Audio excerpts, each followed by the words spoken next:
Hello everyone. Before we start, make sure to like and subscribe to the channel, and leave a comment with where you're from and what time you're watching. That way, YouTube will keep showing you stories just like this one. Now, let's begin. Charlotte was supposed to be a quick in-and-out job. 3 days of meetings with a manufacturing client, then back home to Philadelphia. April of 2023 had been brutal on my schedule, with corporate sending me to a different city almost every week for these consulting gigs.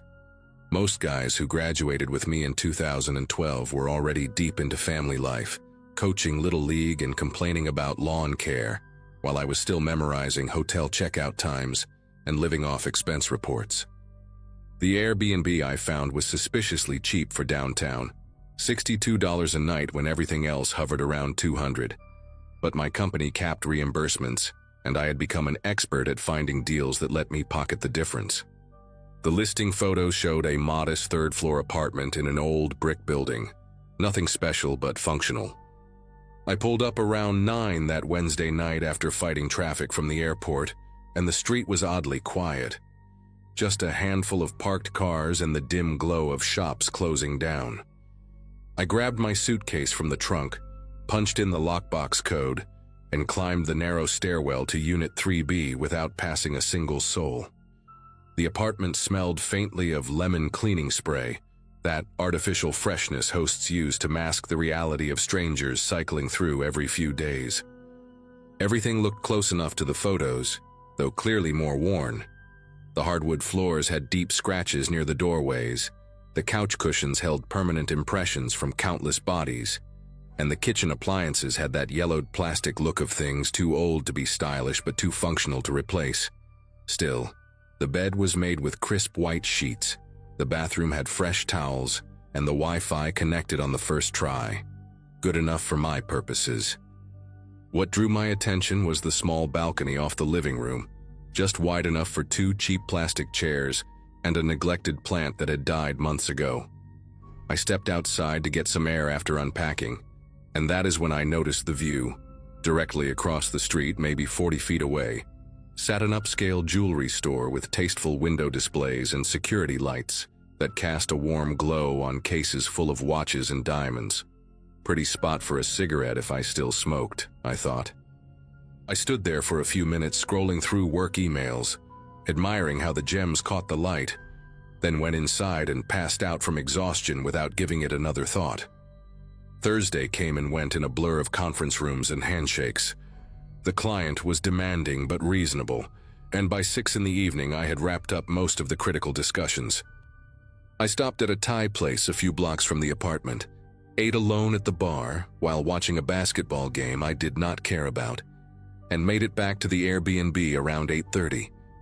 The building was quiet again, and I passed an elderly woman on the second-floor landing who nodded politely but said nothing.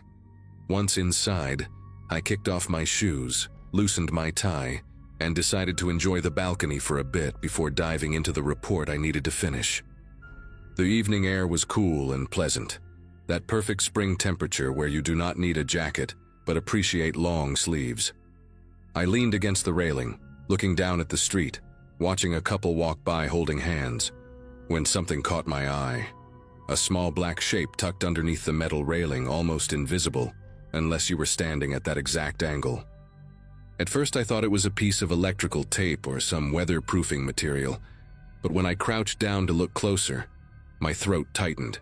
It was a camera, compact and deliberately concealed, its tiny lens pointed directly at the jewelry store across the street. I stayed crouched there for what felt like a full minute, just staring at this thing that should not exist. The camera was professional looking, matte black housing with no visible brand markings, mounted with industrial adhesive and angled with precision.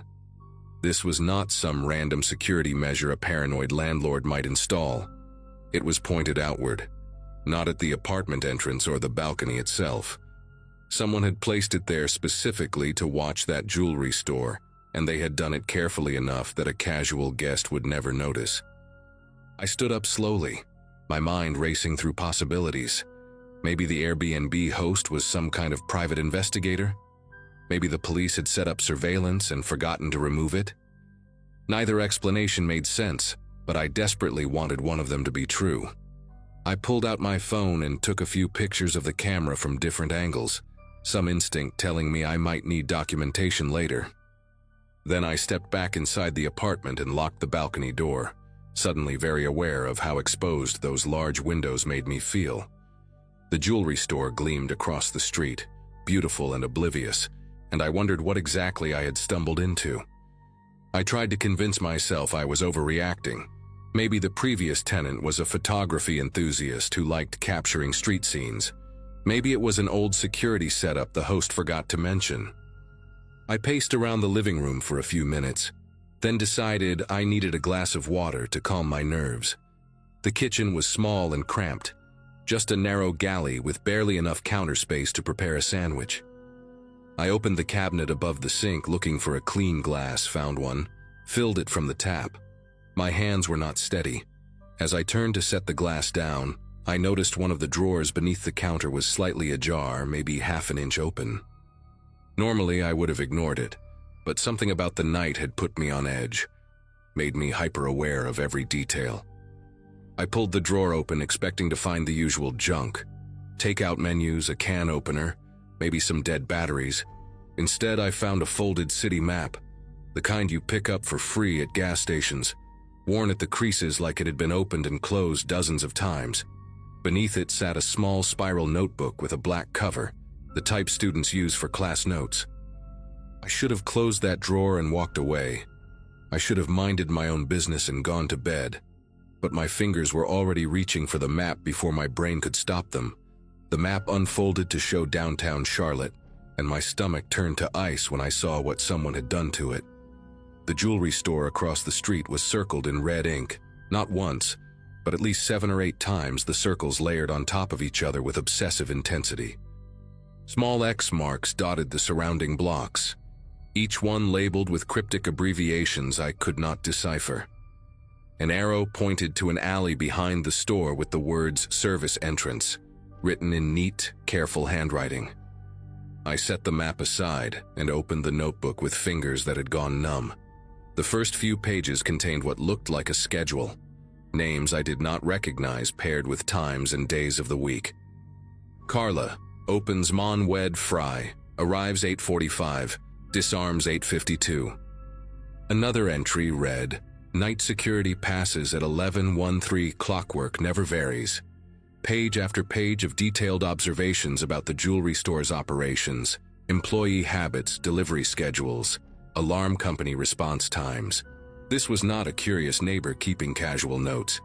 This was reconnaissance, methodical and thorough, the kind of preparation that comes before something very bad happens. I closed the notebook and stood frozen in that tiny kitchen, the fluorescent light buzzing overhead, trying to process the fact that I was standing in what appeared to be a staging ground for a robbery. My first instinct was to call the police, but something held me back. What would I even say? I found a camera and some notes in an Airbnb, and I think someone might be planning a crime? They would ask questions I could not answer, maybe even suspect I was involved somehow. I was a stranger in this city, staying in a cheap rental across from a jewelry store, and I had just admitted to snooping through drawers. The optics were terrible. I decided to pack my things quietly, leave the apartment, find a hotel for the night, and figure out what to do in the morning with a clear head. I was halfway to the bedroom to grab my suitcase when I heard it. Footsteps in the stairwell, slow and deliberate, the heavy tread of boots on old wooden steps. The building had been silent all evening, and these footsteps were not the casual pace of someone coming home after a long day. They were measured, purposeful, and they stopped on the 3rd floor landing. I stood perfectly still in the middle of the living room, holding my breath, listening. Voices now, low and muffled, at least 2 different people speaking in hushed tones right outside my door. I could not make out the words, but the rhythm was unmistakable. This was a conversation, not a greeting between neighbors passing in the hall. I moved toward the door as quietly as I could manage, stepping on the edges of the floorboards where they were less likely to creak. The apartment had one of those old doors with a brass peephole, cloudy with age but still functional. I pressed my eye against it and felt my entire body go rigid. 3 men stood in the narrow hallway, clustered close together like they were trying not to be overheard. The one closest to my door was tall and broad-shouldered, wearing a dark jacket and watching the stairwell like he expected someone else to appear. The second man was shorter, wiry, with a shaved head that gleamed under the dim hallway light. The third stood slightly apart from the others, older than them by at least a decade, with gray at his temples and the calm, patient expression of someone who had done this kind of thing before. The tall one leaned in close to the older man and said something I could not hear.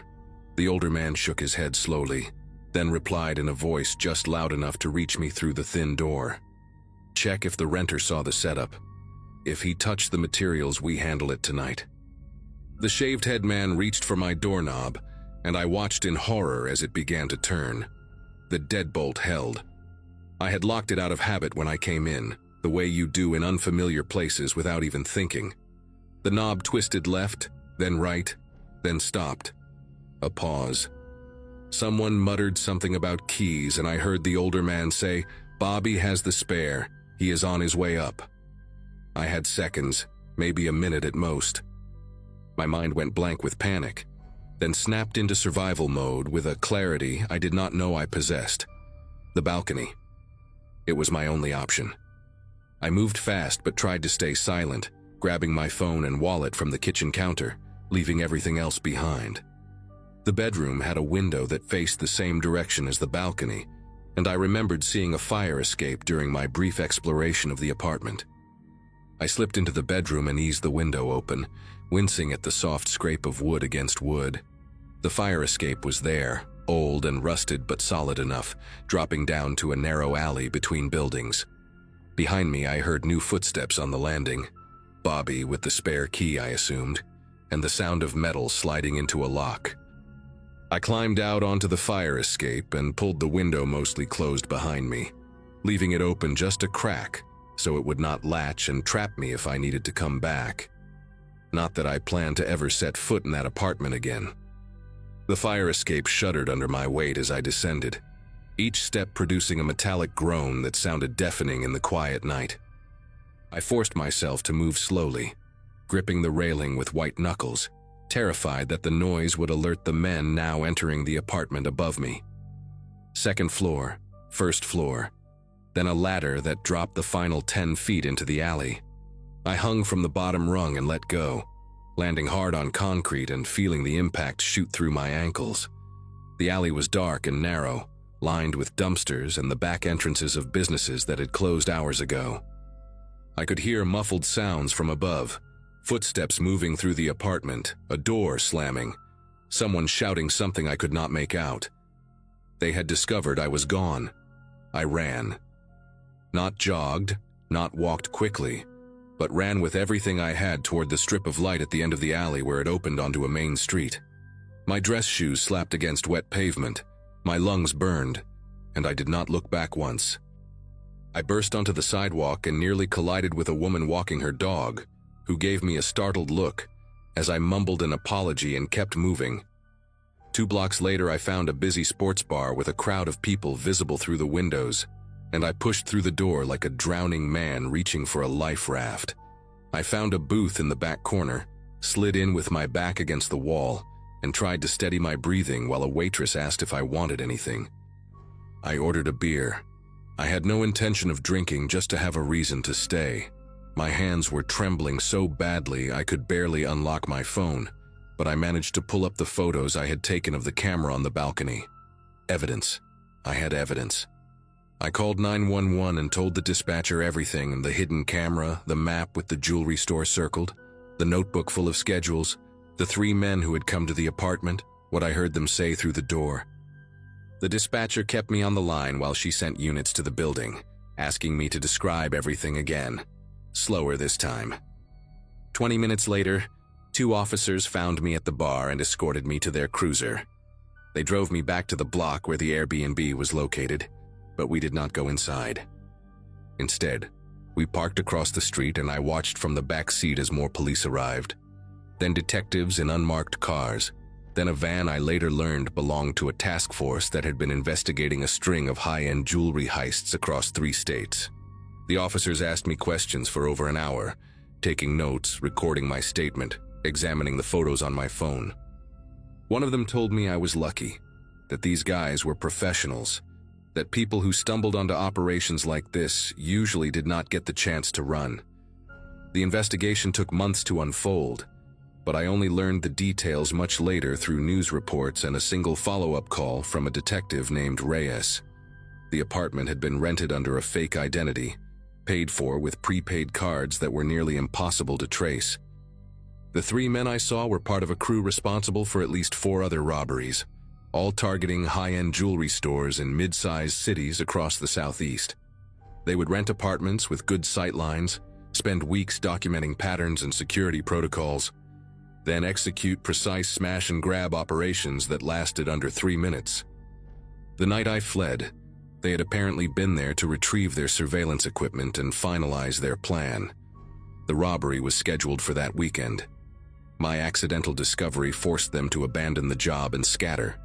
2 of them were arrested 6 weeks later during a traffic stop in Tennessee. The 3rd disappeared and remains at large as far as I know. I never went back for my suitcase or the clothes I left behind. The Airbnb listing vanished from the site within days, and I never received a response from the host when I tried to contact them. Sometimes I think about how close I came to something irreversible, how a simple habit of locking the deadbolt bought me the 60 seconds I needed to survive.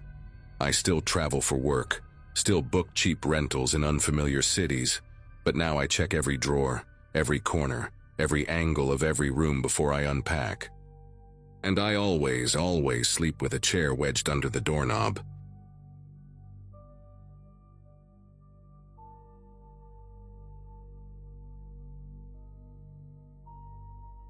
October 2022 had been rough on me in ways I still struggle to articulate. A layoff from the marketing firm where I had worked since graduating college in 2017, followed by the kind of breakup that leaves you staring at your ceiling at 3 in the morning, wondering where exactly everything went wrong. At 26, I found myself with a severance check, an empty apartment that still smelled like my ex-boyfriend's cologne, and an overwhelming need to be anywhere else. My friend Kelsey had been living in Portland for about 2 years, and she kept texting me that I should come visit, that a change of scenery would do me good. So I booked an Airbnb, an upstairs unit in a duplex on Birchwood Road, and decided to drive down from Seattle for a long weekend. The listing looked perfect in that carefully curated way rentals always do online. Exposed brick, a clawfoot bathtub, morning light streaming through tall windows. The reviews were mostly positive, guests praising the quiet neighborhood and the responsive host named Garrett. I packed a duffel bag and left on a Friday afternoon, hoping that a few days away might help me figure out what came next. I arrived at the duplex around 4 in the afternoon, and the place looked even better than the photos. It was an old Victorian painted sage green with white trim, sitting on a tree-lined street where the oaks were just beginning to show their autumn colors. The neighborhood had that established, peaceful quality. People walking dogs, kids riding bikes in driveways, the kind of scene that makes you feel safe without thinking about it. I grabbed my bag from the trunk of my Subaru and walked toward the side entrance that led up to my unit, following the check-in instructions Garrett had sent.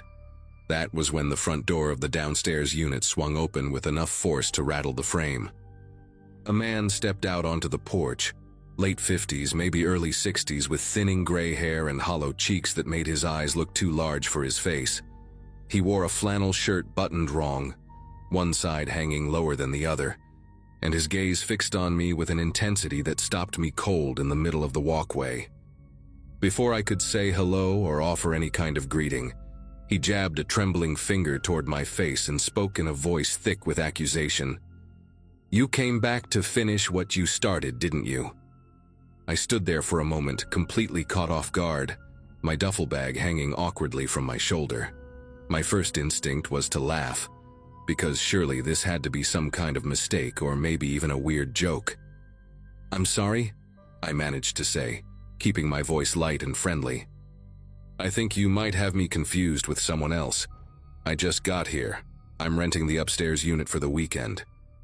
The man's expression didn't soften. If anything, his eyes narrowed further, scanning my face like he was searching for something hidden beneath the surface. He took a step closer to the edge of his porch, close enough that I could see the patchy stubble on his jaw and the dark circles carved deep under his eyes. "That's exactly what you'd say," he muttered, more to himself than to me. "That's exactly what they told you to say." I felt my smile falter, unsure how to respond to that.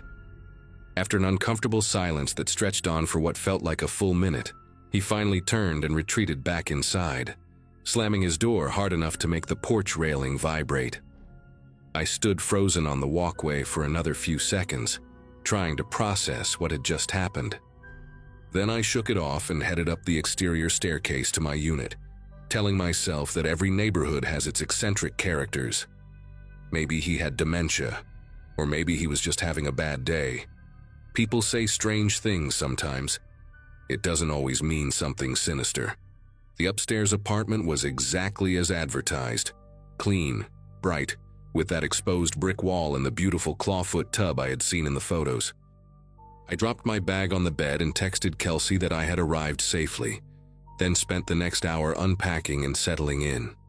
We made plans to grab dinner the following evening, and I poured myself a glass of wine from the bottle I had brought and sat by the window watching the street darken as the sun went down. By 9 o'clock, I had almost convinced myself that the encounter with the downstairs neighbor was nothing more than an awkward misunderstanding, something I would laugh about later. I changed into pajamas, crawled into the surprisingly comfortable bed, and closed my eyes. That was when the pacing started. At first, I thought it was just the normal sounds of an old house settling, or maybe the neighbor moving around before bed. But as I lay there in the darkness, I realized the footsteps were deliberate, back and forth, directly beneath my bedroom.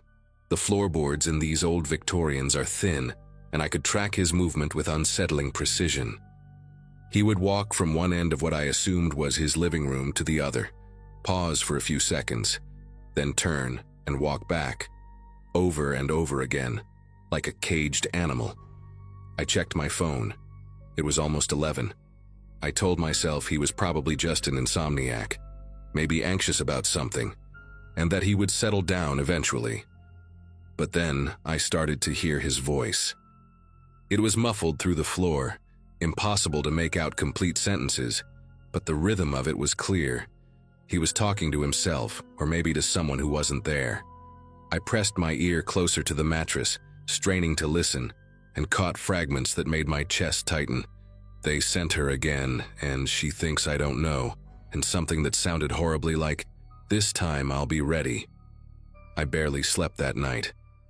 Every time I started to drift off, the pacing would resume, or I would hear that low, muttering voice rising up through the floorboards like smoke. By the time pale morning light began to filter through the curtains, I had maybe gotten 2 hours of broken rest. I lay there debating what to do. Should I message Garrett, the host? Should I just leave and find a hotel? Part of me felt ridiculous for being so shaken by what was probably just a lonely, mentally unwell man who posed no real threat. I decided to give it one more chance to see how things looked in the daylight. I showered, got dressed, and made myself a cup of coffee using the little Keurig machine on the kitchen counter. Around 8 in the morning, I gathered the small bag of trash I had accumulated, the wine bottle, some packaging from snacks, and headed downstairs to find the bins Garrett had mentioned were located at the side of the house. The morning air was crisp and cool, and for a moment everything felt normal again. Birds were singing, a jogger passed by on the sidewalk, and I could smell someone cooking bacon somewhere nearby. I rounded the corner toward the trash cans, and that was when the downstairs door burst open and he came rushing out, a kitchen knife clutched in his right hand. I dropped the trash bag and stumbled backward, nearly tripping over my own feet. He stopped about 6 feet away from me, close enough that I could see the blade catching the morning sunlight, close enough that I could see how badly his hand was shaking. His eyes were wild and bloodshot, rimmed with red like he hadn't slept in days, and there was a sheen of sweat on his forehead despite the cool air. "Admit it," he said, his voice cracking on the words.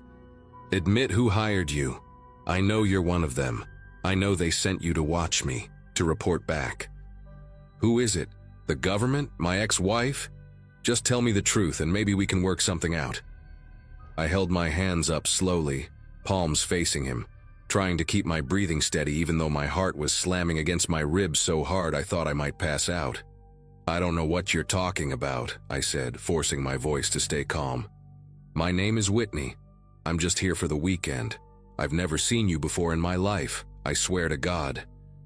He stared at me for a long moment, the knife trembling in his grip, and I genuinely did not know if he was about to lunge at me or collapse into tears. Then, just as suddenly as he had appeared, something in his expression shifted. His shoulders sagged, and he lowered the knife to his side, though he didn't let go of it. That's what the last one said too, he muttered, his voice hollow now, drained of its previous intensity. They always say that. They always have a story. He turned and shuffled back inside without another word, closing his door behind him with a soft click that somehow felt more disturbing than a slam. I stood there in the side yard, shaking, my legs feeling like they might give out beneath me. As soon as I could move again, I rushed back up to my unit and locked the door behind me, then pushed a chair against it for good measure. I grabbed my phone and immediately called Garrett, the host, my words tumbling out in a panicked rush as I described what had just happened. There was a pause on the other end of the line, and then Garrett sighed, not with concern but with what sounded almost like mild annoyance. "Oh, that's just Howard," he said, like he was explaining away a barking dog. "He's been going through a rough patch lately. Divorce, lost his job, you know how it is. He's harmless, really. Just try to avoid him and you'll be fine." I wanted to scream at him. I wanted to ask how a man waving a knife at a guest could possibly be considered harmless. But Garrett kept talking, assuring me that Howard had lived in the downstairs unit for over 3 years and had never actually hurt anyone, that he just had episodes sometimes, and that they usually passed within a day or two. He offered me a partial refund if I wanted to leave early, but said it in a tone that made it clear he thought I was overreacting. I hung up the phone feeling more alone than I had in months. Kelsey was at work and couldn't come get me until the evening, and the thought of walking back to my car, which was parked on the street right in Howard's line of sight, filled me with dread. So I stayed inside, double-checking that every window was locked, keeping the chair wedged against the door. I tried to distract myself with my phone, scrolling through social media, but I kept glancing toward the floor every time I heard a creak from below. Around noon, the pacing started again. Back and forth, that relentless rhythm that I could feel in my teeth. And then, sometime in the early afternoon, the pacing stopped, and I heard footsteps coming up the exterior staircase toward my door. I held my breath, standing in the middle of the living room, staring at the door like it might explode inward at any second. The footsteps stopped at the top of the stairs. There was a long pause, 10 seconds, maybe 15, and then a soft scraping sound, like paper being pushed across wood. I watched as a folded piece of notebook paper slid beneath the gap at the bottom of the door, coming to rest on the hardwood floor about 2 feet in front of me. The footsteps retreated back down the stairs, slow and deliberate, and I heard Howard's door open and close. I didn't move for at least a full minute. When I finally worked up the courage to pick up the note, my fingers felt numb and clumsy, like they belonged to someone else. The handwriting was jagged and uneven, pressed so hard into the paper that it had torn through in places. It read, "I know you're here to take me. I won't go quietly. I've prepared. Tell whoever sent you that I'm ready this time. I won't let it happen again." I read it 3 times, trying to make sense of it, trying to convince myself that this was just the ramblings of a sick man and not a genuine threat.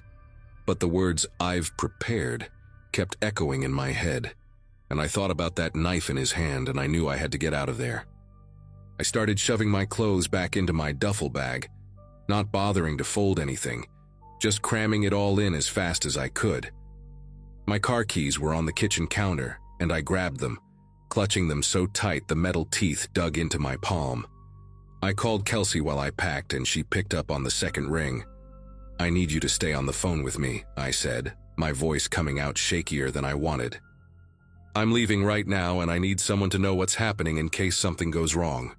She asked me what was going on, and I gave her the short version: crazy neighbor, knife, threatening note, and she told me to call the police. I told her I just wanted to get out first, that I could call them from the road, that I didn't want to wait around for them to show up while Howard was downstairs doing God knows what.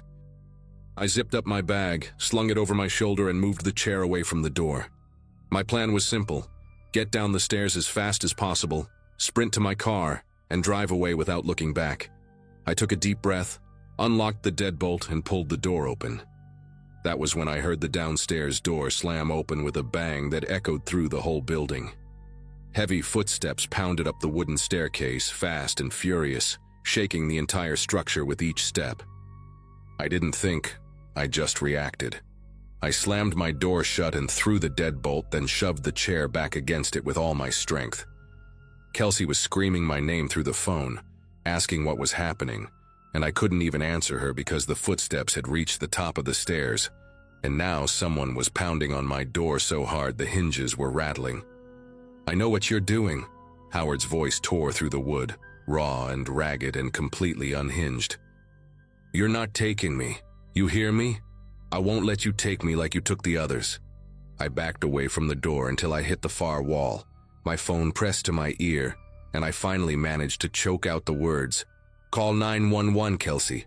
Call them right now." The pounding continued, rhythmic and relentless, and I could see the door frame starting to splinter where the deadbolt met the wood. I looked around desperately for another way out, and that was when I remembered the window, the one that opened onto a small section of roof over the back porch.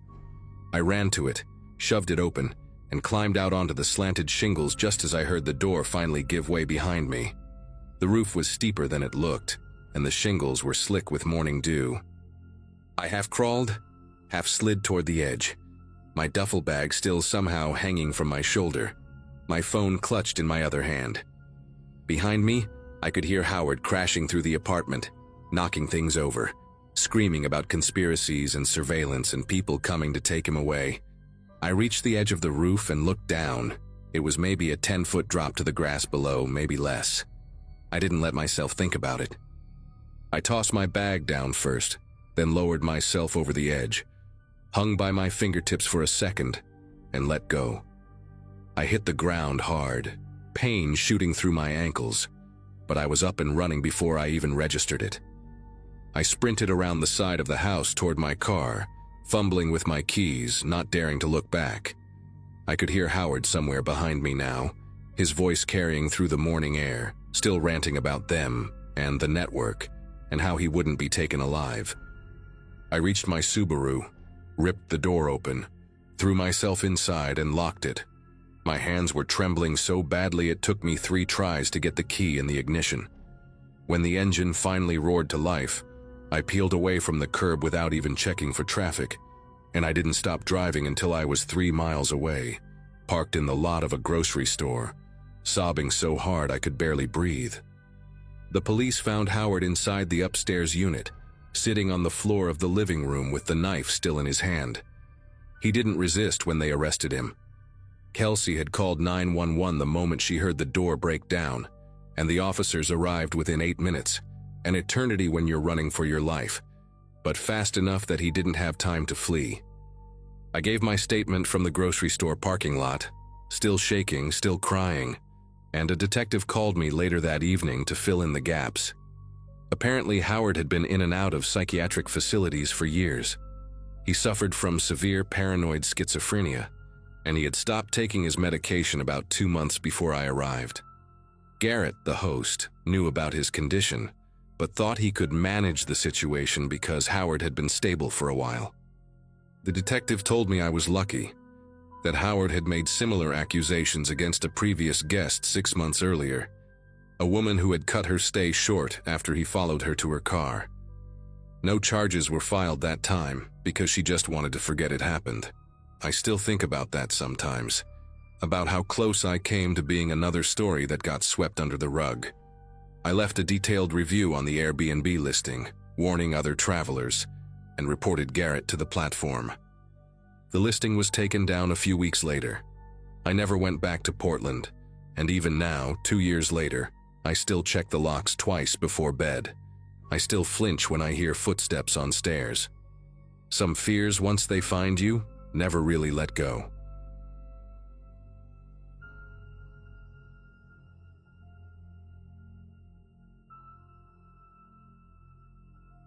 Booking apps make me nauseous now. Not exaggerating, I mean physically sick. Friends ask me to join them on trips, and I make up excuses because I cannot explain what happened in April 2018 without sounding paranoid or crazy. At 26, right after a messy breakup that left me hollow, I decided solo travel would fix me. A co-worker had done this whole backpacking thing through Eastern Europe and kept sending photos of cheap hostels and empty beaches. I had savings from my consulting work, the flexibility to be remote for a few weeks, and nothing keeping me home anymore. So I picked a small coastal country I had only seen mentioned in budget travel blogs. Off the tourist radar, beautiful old towns, and prices that seemed almost too good. I told myself it would be an adventure, a reset. I found this apartment listing on one of those rental platforms. Nothing fancy but cheap. Around €40 a night for a one-bedroom in a town with a name I still cannot pronounce right. The reviews were decent, maybe 15 total, all short and generic but positive enough. The host called himself Bogdan, responded fast, seemed helpful through the app messages. He sent the address and a lockbox code for the key. My flight had 2 connections, and by the time I landed, it was already dark outside. A bus took me from the airport to the town center.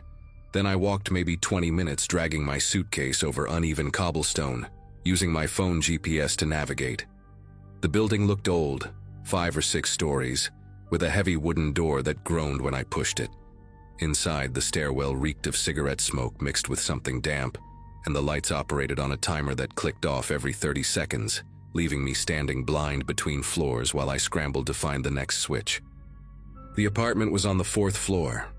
I got the key from the lockbox, let myself in, and immediately felt relieved. It looked exactly like the photos, maybe even a bit nicer. Clean, small kitchen, a bed that seemed comfortable enough. I dropped my bags and went to close the curtains when I noticed the window faced the interior courtyard and another building across the way. A few windows over there had lights on, people moving around inside their homes. Normal stuff. I showered, ate some crackers I had packed, and decided to head out to grab a real meal since I had seen a few restaurants still open near the bus stop. It was around 10 at night, cold but not freezing, and the streets were mostly empty. I found a place that had English on the menu, ordered some kind of meat dish using hand gestures and my translation app, and ate quickly. The waiter was polite but did not speak much English. I paid in cash, left a tip, and started walking back. That is when I first saw them. 2 men standing near the entrance of my building, right by the heavy wooden door. They were not doing anything specific, just standing there smoking, talking quietly to each other. One was tall and thin, maybe in his 40s, wearing a dark jacket. The other was shorter, stockier, with a shaved head and a tracksuit. I would not have thought twice about it except for the way they both stopped talking and turned to look at me as I approached. Not a casual glance, but a direct stare that followed me as I punched in the building code and pushed the door open. I felt their eyes on my back as I stepped inside. The door closed behind me, and I stood in the dark stairwell, heart beating faster than it should have been. I told myself I was being paranoid. Jet lag, unfamiliar place, my mind playing tricks. But something about the way they watched me, like they were expecting me, stuck with me as I climbed those 4 flights of stairs in the clicking darkness. I slept badly that night, kept waking up to sounds I could not identify. Pipes groaning, doors closing somewhere in the building, muffled voices that could have been from neighboring apartments or from the stairwell. I could not tell. Around 3 in the morning, I heard footsteps outside my door. Slow, deliberate steps that stopped right in front of my apartment. I lay completely still in bed, barely breathing, staring at the thin strip of light under the door. A shadow moved across it. Someone was standing there. I waited for a knock, for something. But after maybe a minute, the footsteps continued down the hall and faded. I did not sleep again after that. I just lay there watching the ceiling turn gray as the sun came up, convincing myself it was probably just a neighbor coming home late, nothing more. In the morning, around 8, I finally got up and checked my phone. There was a message from Bogdan on the rental app, sent at 6 in the morning. It said in broken English, "You came home very late. Who brought you?" I read it 3 times trying to understand what he meant. How did he know what time I came back? The apartment had no cameras that I could see. I had checked when I arrived. And what did he mean? Who brought me? I came back alone. I typed a reply asking what he meant, trying to keep it casual, saying I just went out for dinner and came back around 10:30. He read the message immediately but did not respond. I sat on the edge of the bed holding my phone, and that uneasy feeling from the night before came flooding back. Someone was watching me. Either Bogdan himself or someone reporting to him. The 2 men outside, maybe. I walked to the window and looked down at the courtyard, half expecting to see them staring up at me, but it was empty. I decided to go out and clear my head, maybe find a cafe with Wi-Fi and do some research on the area. But when I went to open the front door, I noticed something that made me stop cold. The lock, this old brass thing with a deadbolt, had scratches around the keyhole that I was certain were not there before. Fresh scratches, bright metal showing through the darker patina, and the door frame near the latch had a small dent, like someone had tried to pry it open with a flathead screwdriver or something similar. I crouched down and looked closer. The wood was splintered slightly, tiny pieces on the floor that I must have stepped over when I came in last night without noticing. Someone had tried to force their way into the apartment. While I was inside, while I was sleeping, my mind raced through possibilities. Maybe it happened before I arrived, but the scratches looked fresh. Maybe I was wrong about them not being there, but I had examined the lock when I first got the key, checking that it worked properly. Those marks were new. I grabbed my passport, my wallet, and my phone, shoved them in my jacket, and left the apartment. I needed to report this to someone, anyone official. I used my translation app to figure out where the nearest police station was, about a 15-minute walk toward the center of town. The morning was bright, and the streets had more people now, locals going about their business, and I started to feel a bit calmer. Maybe I was overreacting. Maybe Bogdan had sent someone to check on the apartment and they had trouble with the lock. There had to be an explanation. The police station was a small building with a faded sign I could not read, and inside there was a front desk with a woman in uniform who looked up at me with zero expression. I tried to explain in English what happened, showing her photos I had taken of the lock and the door frame. She called over a male officer who spoke a little English, and I went through it all again. The scratches, the message from the host, the men watching me. He listened, nodded, then exchanged a look with the woman that I did not like at all. The officer told me I probably misunderstood the situation, that old buildings have old locks and scratches are normal, that the host was probably just being friendly, checking on his guest. He suggested maybe I was tired from traveling and seeing things that were not there. His tone was not rude exactly, but dismissive in a way that felt deliberate, like he was reading from a script. I asked if they could at least send someone to look at the door, to document the damage. He said they were very busy, that this was not a priority matter, that I should talk to my host about getting the lock fixed. The woman behind the desk had gone back to her paperwork and was not even looking at me anymore. I stood there for a moment not knowing what else to say. I thanked them, which felt stupid, and walked out. The sun was still bright, but the streets did not feel safe anymore. I had this growing certainty that I was completely alone in whatever was happening, that no one was going to help me, and that going back to that apartment was a terrible idea. But my stuff was there. My laptop, my clothes, my charger. I could not just leave everything behind. I stopped at a small grocery store and bought water and some food, enough for a day, thinking maybe I could just stay inside and book a bus or train out of there for the next morning. I would eat the cost of the remaining nights. I did not care. When I got back to the building, I checked the entrance carefully before going in. No one around. I climbed the stairs fast, got inside the apartment, and locked the door behind me. Deadbolt, chain, everything. I pushed a chair against the door too, which felt paranoid but also necessary. Then I sat on the bed and started searching for transportation out of town. The Wi-Fi was slow and kept cutting out, and the booking sites were confusing, half in the local language even when I switched to English. I finally found a bus leaving at 7 the next morning, about 10 hours away, and booked a ticket. I just had to make it through one more night. That was all. One more night and I would be gone. I messaged Bogdan saying I had a family emergency and needed to leave early, hoping that would explain my sudden departure without raising suspicion.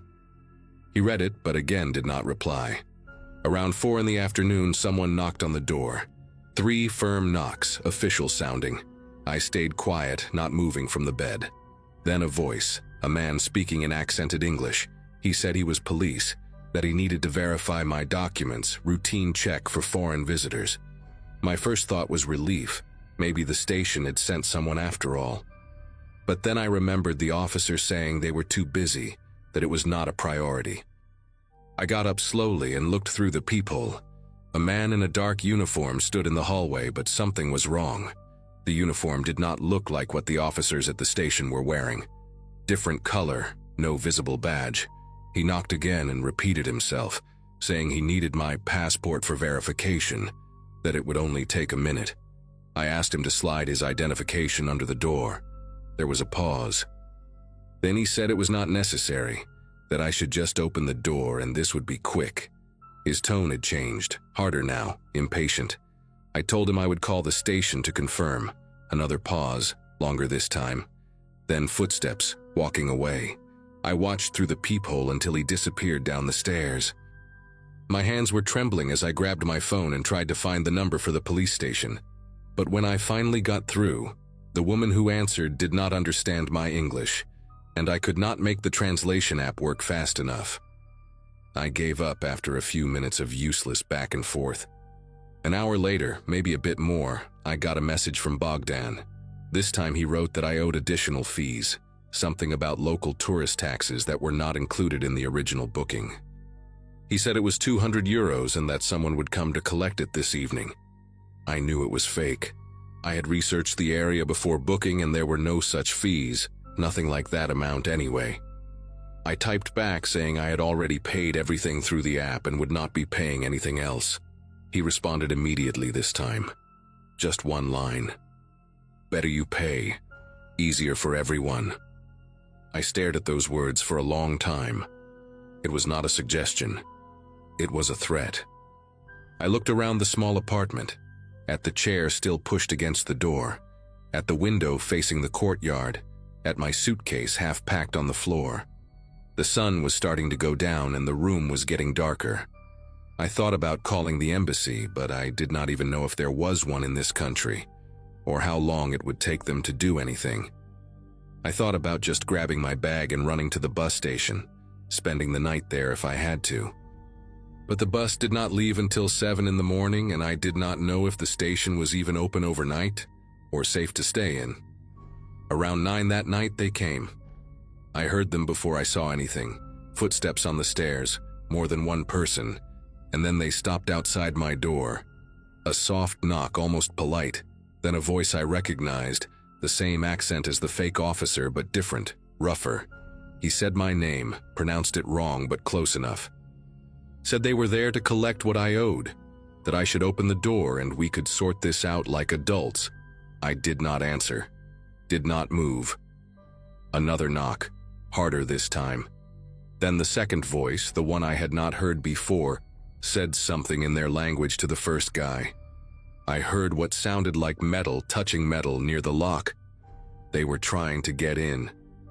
I grabbed my phone and did the only thing I could think of. I started a video, pointed it at the door, and said out loud in English that I was recording, that I had contacted my embassy, that people knew where I was. Complete lies, all of it. But I said it loud and clear. The sound stopped. Silence for maybe 10 seconds that felt like an hour. Then the first voice again, calm now, almost amused. He said, okay, no problem. Said I should enjoy my stay. And then footsteps again, going down, getting quieter until I could not hear them anymore. I sat on the floor with my back against the bed, phone still recording, and I did not move for the rest of the night. I did not sleep. I barely blinked. I just sat there in the dark, watching the strip of light under the door, waiting for the shadows to come back. They never did. At 5 in the morning, when the sky started getting light, I grabbed my suitcase and left everything else behind. Charger, some clothes, a book I had been reading. I did not care. I walked to the bus station through empty streets, jumping at every sound, every person I passed. The station was open, a few other travelers sitting on benches looking half asleep. I found a corner where I could see all the entrances, and I waited. The bus came at 7, exactly on time, and I got on without looking back. I did not feel safe until we crossed the border into the next country, 3 hours later. Even then, I kept checking behind me, kept expecting to see that tall man in the dark jacket or the one with the shaved head. But they were gone. Or maybe they just found someone else. I never reported it to anyone, not properly.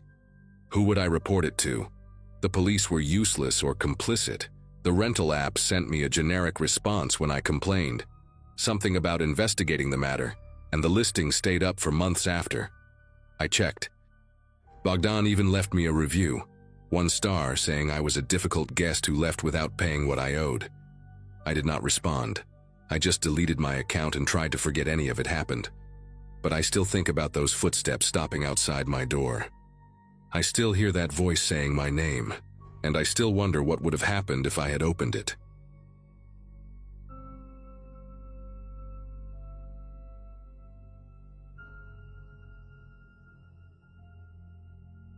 Renting out my basement seemed like the smartest financial decision after my divorce finalized in early 2023. My daughter had just started college at Ohio State, and between tuition payments and the mortgage on a house I probably should have sold, the extra income from short-term rentals felt like a lifeline. The basement suite was perfect for it. Separate entrance through the side gate, its own bathroom, a small kitchenette I had installed myself over one weekend. My buddies from the fire station where I worked as a dispatcher thought I was crazy for letting strangers sleep 15 feet below my bedroom. But after hosting maybe 40 or 50 guests over 8 months without a single issue, I figured I had the system down. Background checks, verified profiles, a strict no parties policy written in bold on the listing. What could go wrong with a couple booking a weekend for a work trip, right? They showed up on a Friday afternoon in late October, and I remember thinking they looked almost too ordinary.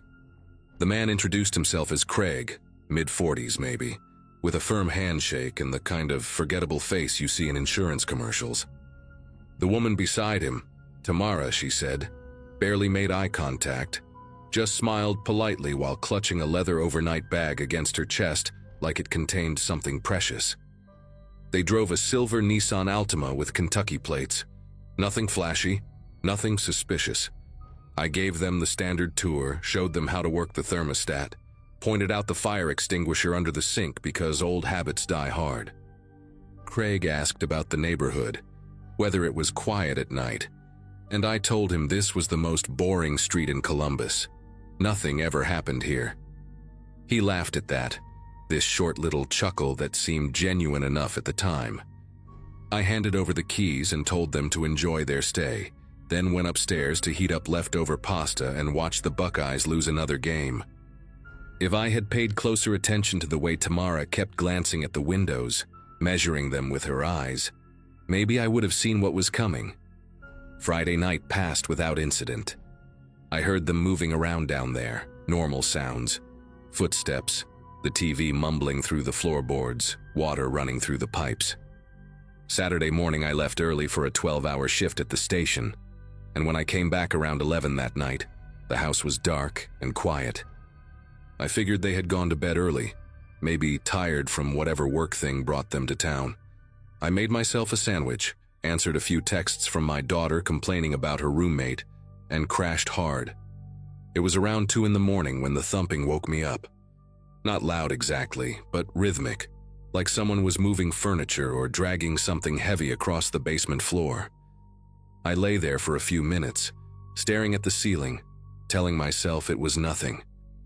People shuffle around at night, especially in unfamiliar places. But then I heard voices.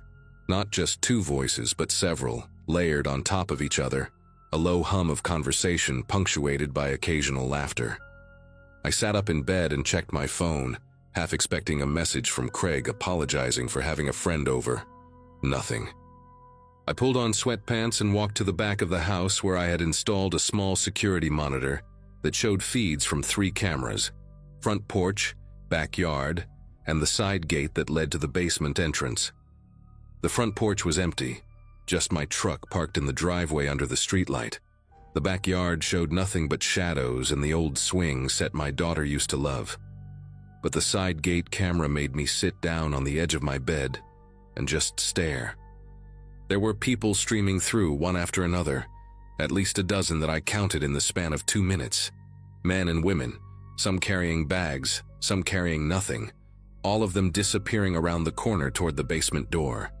None of them looked up at the camera. They knew exactly where they were going, like they had done this before. I watched a guy in a black hoodie prop the gate open with a brick so it would not swing shut, making it easier for whoever came next. My listing specifically said maximum 2 guests. I had charged Craig for 2 people. And now there were at least 15 strangers in my basement, and I had no idea what they were doing down there. I spent the next hour going back and forth with myself about what to do.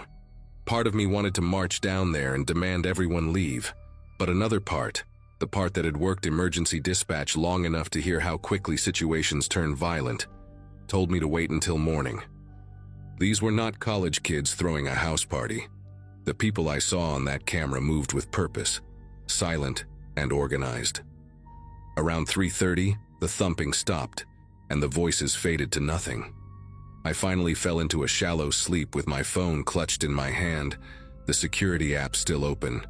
When I woke up at 7, pale Sunday light coming through the blinds, I went straight to the back window that overlooked the yard.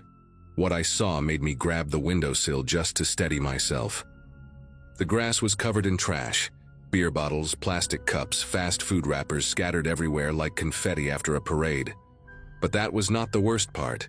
Near the fence, maybe 10 feet from my daughter's old swing set, there was a blackened circle in the grass about 3 feet wide. Scorch marks. And in the center of that circle, I could see the melted remains of fabric, clothing, maybe, or sheets, twisted into unrecognizable shapes. I threw on shoes and went outside, not even bothering with a jacket despite the October chill biting through my t-shirt. The smell hit me before I even got close to the burn site. Chemical, acrid, nothing like a normal bonfire. I crouched down and looked at the melted fabric, trying to figure out what it had been. There were buttons mixed into the ash, and what looked like a zipper fused into a warped line of metal. Someone had burned clothes down here deliberately, in the middle of the night while I slept 15 feet above them. I pulled out my phone and took pictures of everything. The trash, the scorch marks, the bottles that I now noticed were not just beer but also empty containers of rubbing alcohol and acetone. My hands were steady, but something inside my chest felt like it was vibrating at a frequency I could not control. I walked around to the side gate, still propped open with that brick, and stood in front of the basement door. I could hear movement inside, soft footsteps, someone talking in a low murmur. I knocked 3 times hard, using the side of my fist the way I learned to do back when I volunteered as a firefighter, before switching to dispatch. Craig opened the door about 6 inches, just enough for me to see half his face. He looked different than he had on Friday. His eyes were bloodshot, his jaw tight, and there was a sharpness in his expression that had not been there before.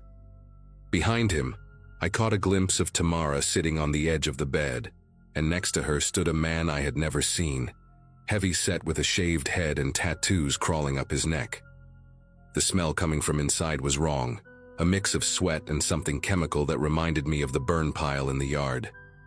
I told Craig we needed to talk about what happened last night, that I had cameras, that I saw everything, He did not blink.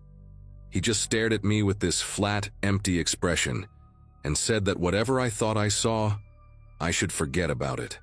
I told him that was not going to happen, that they had violated the rental agreement and needed to leave by noon or I was calling the police. That was when Craig leaned closer, close enough that I could smell cigarettes and something sour on his breath, and said 5 words that I can still hear perfectly when I close my eyes at night. Do not interfere with business. Then he shut the door in my face, and I heard the deadbolt slide into place. The deadbolt I had installed myself, now being used to lock me out of my own property.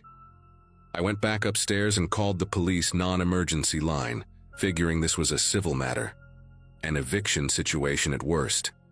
The officer who showed up 40 minutes later was young, maybe mid-20s, with the kind of polite disinterest that told me he had already decided this was not worth his time.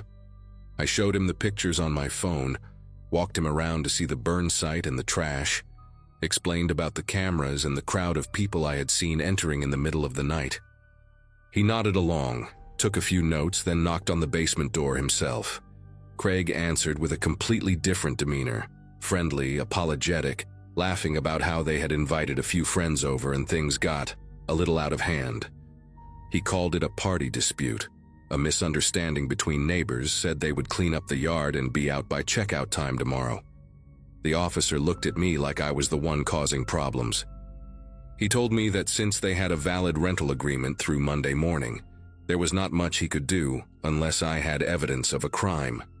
I mentioned the chemical containers, the burned clothes, but without proof of what exactly was burned or why. It was just speculation. The officer left his card and told me to call if things escalated, but his tone made it clear he did not expect to hear from me again. I spent the rest of Sunday afternoon in my living room, watching the security feeds on my laptop with the blinds drawn. The basement stayed quiet for most of the day, but I noticed Craig and the bald man leave around 4 in the afternoon, climbing into a white cargo van that I had never seen before. Not the silver Altima they arrived in. They drove off and did not come back for hours. Tamara stayed behind, and through the thin walls I could hear her talking on the phone, her voice too muffled to make out words, but the tone urgent, almost frantic at times. I thought about calling my daughter just to hear a familiar voice, but what would I even say? That I rented my basement to criminals? That I was sitting in my own house feeling like a prisoner? Around 8 o'clock, after the sun had gone down and the street had fallen into that quiet Sunday stillness, I looked at the front porch camera and felt my throat tighten. There were 2 men standing at the bottom of my driveway, right where the concrete met the sidewalk. They were not moving, not talking to each other, just standing there with their hands in their jacket pockets, staring directly at the house. One of them was tall and thin, wearing a baseball cap pulled low. The other was shorter, stockier, with a beard that caught the orange glow from the streetlight. I had never seen either of them before in my life. I watched those 2 men for almost 20 minutes, waiting for them to do something, approach the house, leave, anything. But they just stood there, motionless, their eyes fixed on my front windows like they were waiting for a signal.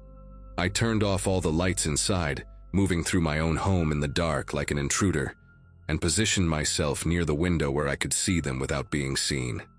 The tall one pulled out his phone at some point, looked at the screen, then showed it to the other guy. They both glanced up at the house again, and I swear the shorter one smiled. Just a quick flash of teeth that disappeared as fast as it came.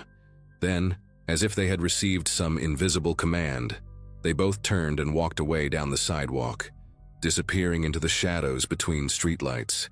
I did not sleep that night. I sat in my recliner with a baseball bat across my lap, the same one my daughter used in Little League 15 years ago, and I watched every camera feed until my eyes burned. The white cargo van returned around midnight. I saw Craig and the bald man carry something inside the basement, something wrapped in black plastic that took both of them to lift. I told myself it could be anything: equipment, supplies, furniture. I told myself a lot of things that night that I did not believe. Monday morning came gray and cold, the kind of Ohio autumn day that feels like the sky itself is pressing down on you. Checkout was supposed to be 11, and by 10:30 there was no sign of movement from the basement. I called the rental platform's emergency line and explained the situation. The unauthorized guests, the threats, the men watching my house. The representative put me on hold for 15 minutes and came back with nothing useful, just a promise to investigate and a reminder that I could file a claim for property damage. By noon, Craig and Tamara were still inside. I could hear them moving around, hear that same low murmur of voices that now included at least 2 or 3 other people. I made a decision then, probably stupid in hindsight, but I was running on no sleep and pure adrenaline. I grabbed my phone, hit record on the camera, and used my master key to open the basement door. The smell hit me first, chemicals, stronger than before, mixed with something organic and rotten underneath. The living area looked like a bomb had gone off. Mattresses on the floor, trash everywhere, bottles and cans and food containers piled in corners. But it was the back room, the small storage space I used to keep Christmas decorations, that made me stop breathing. There were plastic containers lined up against the wall, the kind you buy at hardware stores, with handwritten labels I could not read from where I stood. The windows had been covered with black plastic sheeting, and someone had installed padlocks on the inside, makeshift locks that would keep anyone from getting in or out. Craig appeared from the bathroom, and behind him I saw the bald man and another guy I did not recognize, younger, with nervous eyes that kept darting toward the back room. Craig told me to get out, his voice calm but carrying an edge that felt like a blade against my throat. I held up my phone and told him I had already called the police again, that they were on their way, that whatever they were doing down here was over. It was a bluff, I had not called anyone yet, but something in my voice must have convinced him. He looked at the other 2 men, some kind of silent communication passing between them, and then he smiled. Not a friendly smile, but the smile of someone who knows something you do not. He told me to check the wall by the bed before I made any more threats. Then all 3 of them walked past me, close enough that the bald man's shoulder brushed mine, and they went out the side door without another word. I heard car doors slam, an engine start, and then they were gone.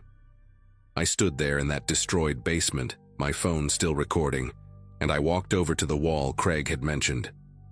Someone had scratched words into the drywall with something sharp, deep gouges that went through the paint and into the plaster beneath. 5 words that I can still see when I close my eyes. "We know you live upstairs." I called the real police this time, not the non-emergency line but 911, and I told them everything. 2 officers came first, then a detective, then a whole team of people in plain clothes who took one look at the back room and made everyone else step outside. They found traces of methamphetamine production in those containers, enough chemical residue to charge someone with manufacturing if they ever caught them. The black plastic on the windows, the padlocks, the burned clothes in the yard, it all pointed to a mobile drug operation, the kind that sets up in short-term rentals for a few days and disappears before anyone catches on. The detective told me I was lucky, that these people had done this before in other cities, and that the homeowners who asked too many questions usually ended up with more than scratched drywall. They dusted for fingerprints, took samples, photographed everything, but Craig and Tamara, if those were even their real names, had used fake identification to book the rental. The silver Altima had been stolen from a parking garage in Kentucky 3 weeks earlier. The white cargo van was found abandoned 2 days later at a rest stop near Indianapolis, wiped clean. Nobody was ever arrested. The case went cold within a month. I sold the house in February of 2024, took a loss on it just to get out fast. My daughter asked me why I was moving into an apartment when I'd always said I would die in that house, and I told her I just needed a change of scenery. I never told her about the message on the wall, about the men standing at the bottom of the driveway, about the nights I spent awake with a baseball bat waiting for footsteps that never came. Some things you carry alone because sharing them would only spread the weight to people you love. I still check behind me when I walk to my car at night. I still look at every silver Nissan on the highway and wonder. The new apartment has no basement, no extra rooms, no space for guests of any kind. Sometimes I wake up at 2 in the morning and lie there in the dark, listening for thumping through walls that do not exist, voices that are not there. The police told me those people probably forgot about me the moment they drove away, that I was just another mark, another temporary stop on whatever criminal highway they travel.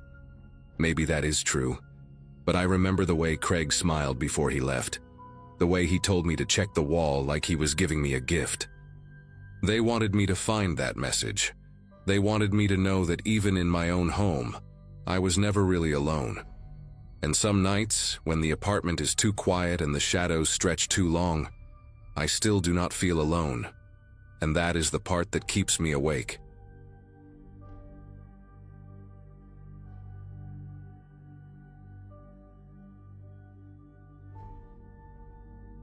After 7 years of grinding through tax season after tax season at an accounting firm in Denver, I had finally done it, saved enough for a real trip. Not some weekend getaway to Vegas, or a cruise with watered-down drinks, but an actual solo adventure through Portugal. My sister thought I was crazy for traveling alone at 26, but something about wandering through cobblestone streets with no itinerary felt like the reset I desperately needed. I landed in Lisbon on a Wednesday morning in late September 2024, jet-lagged but buzzing with that particular kind of excitement you only get when everything is unfamiliar. The plan was simple: spend 3 days in the capital, then head to Porto for another 4 before flying home.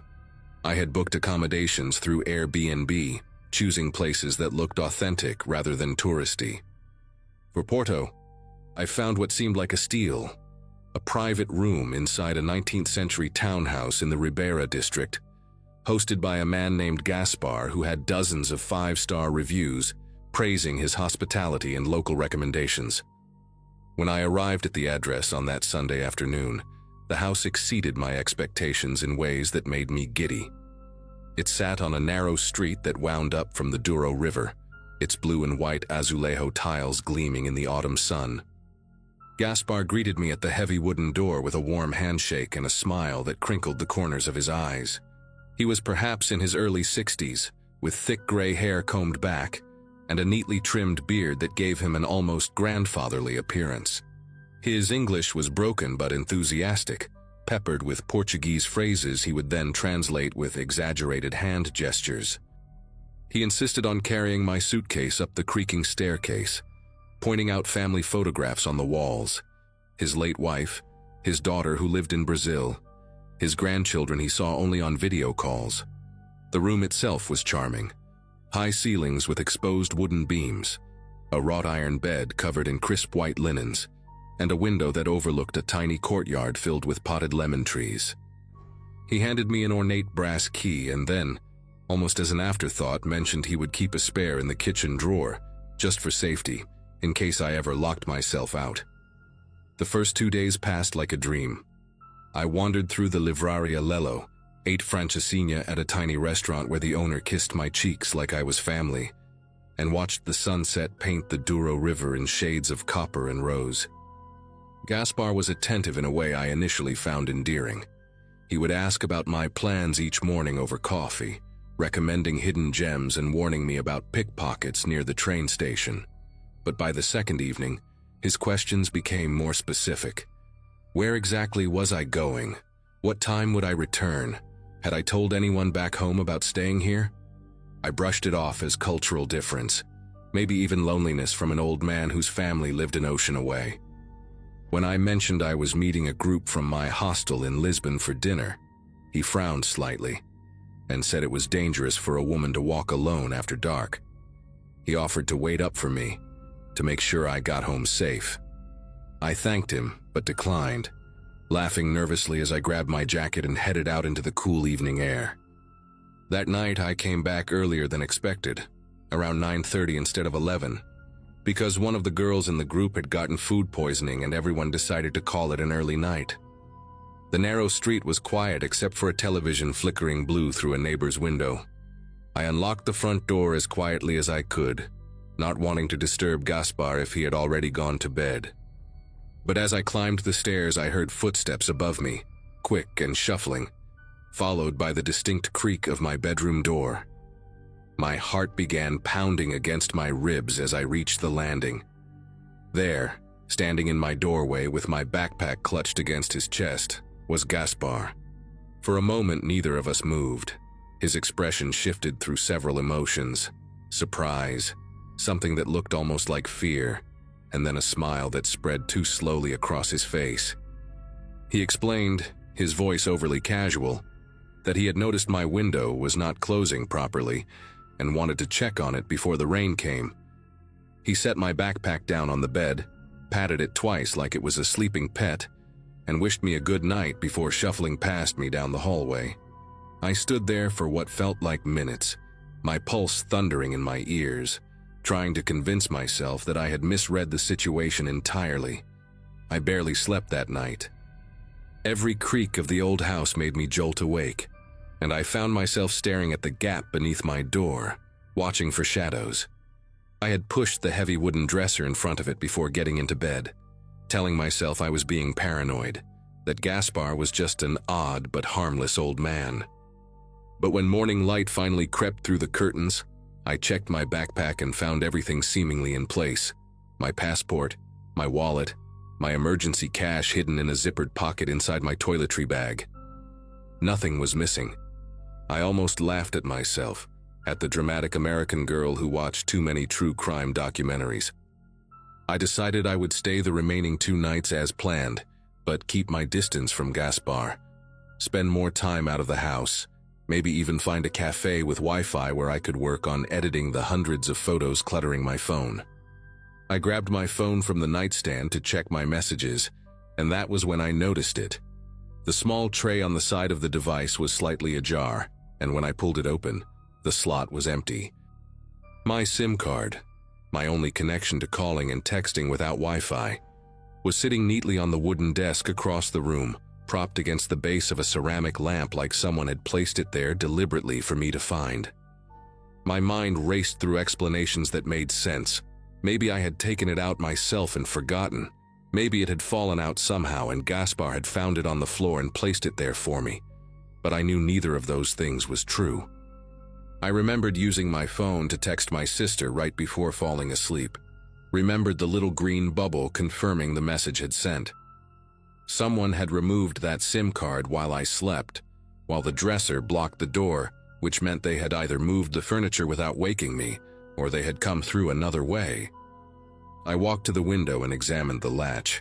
It was old, the kind that could be jimmied open with a butter knife, and the frame showed faint scratches that I had not noticed before. My stomach twisted into a knot so tight I thought I might be sick. I shoved the SIM card back into my phone with trembling fingers and immediately tried to book a taxi to the airport. I did not care about the remaining nights I had paid for. I did not care about the non-refundable reservation or the carefully planned itinerary. I just needed to leave this house, this street, this city that had transformed overnight from charming to suffocating. The first taxi I requested through the app accepted my ride, and I watched the little car icon on the screen begin moving toward my location. I started throwing clothes into my suitcase without folding them, shoving toiletries into side pockets, not caring about organization or wrinkles or any of the meticulous packing habits I normally obsessed over. Then, about 3 minutes before arrival, the driver canceled. No explanation, just a notification that my ride was no longer available. I requested another one. A different driver accepted, and again I watched the icon approach on the map, getting closer and closer until it was practically on top of my pin. Then he canceled too. I tried a third time with the same result. Acceptance, approach, cancellation.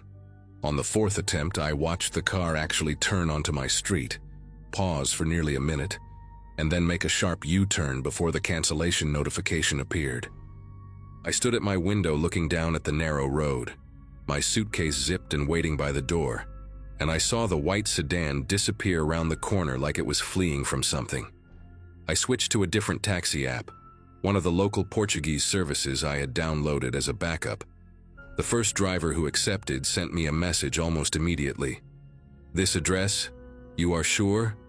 I typed back, "Yes, please hurry." He canceled 30 seconds later without another word. I finally went downstairs, thinking maybe I could walk to a busier street and hail a cab the old-fashioned way. Gaspar was sitting at the kitchen table with a newspaper spread in front of him and a small cup of espresso steaming by his elbow. He looked up when I appeared with my suitcase and something flickered across his face. Not surprise exactly, but a kind of resigned disappointment, like a parent catching a teenager sneaking out past curfew. He asked if I was leaving early, and I told him there was a family emergency back home, that I needed to catch the next flight to Denver. He nodded slowly, folding his newspaper with deliberate care, and said that was very unfortunate because the neighborhood had been having some problems lately. Problems with what? I asked, my voice coming out sharper than I intended. He waved his hand vaguely and mentioned something about break-ins, about strangers asking questions, about how it was not safe for a young woman to be wandering around alone with luggage. He offered to call someone for me, a friend who had a car who could take me to the airport for a fair price. Every instinct in my body screamed at me to refuse, to walk out that door and take my chances on the street.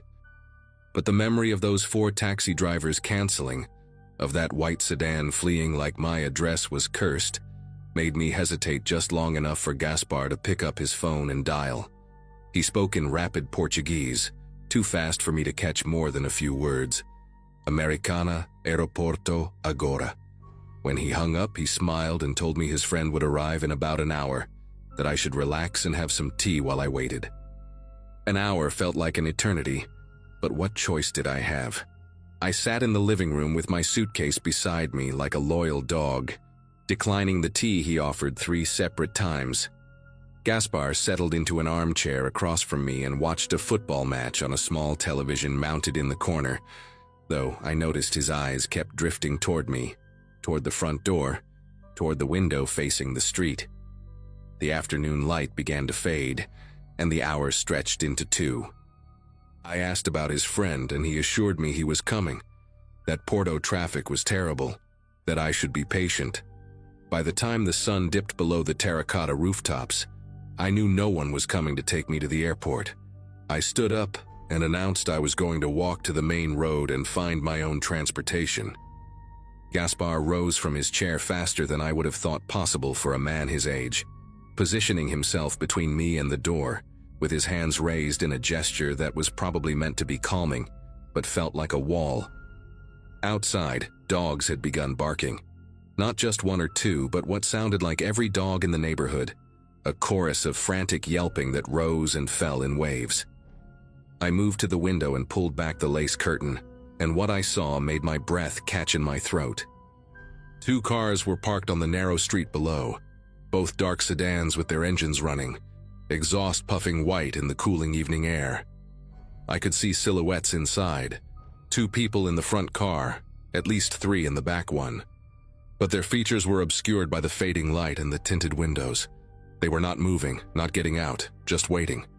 I turned to Gaspar and demanded to know who they were, what was happening, why I could not leave.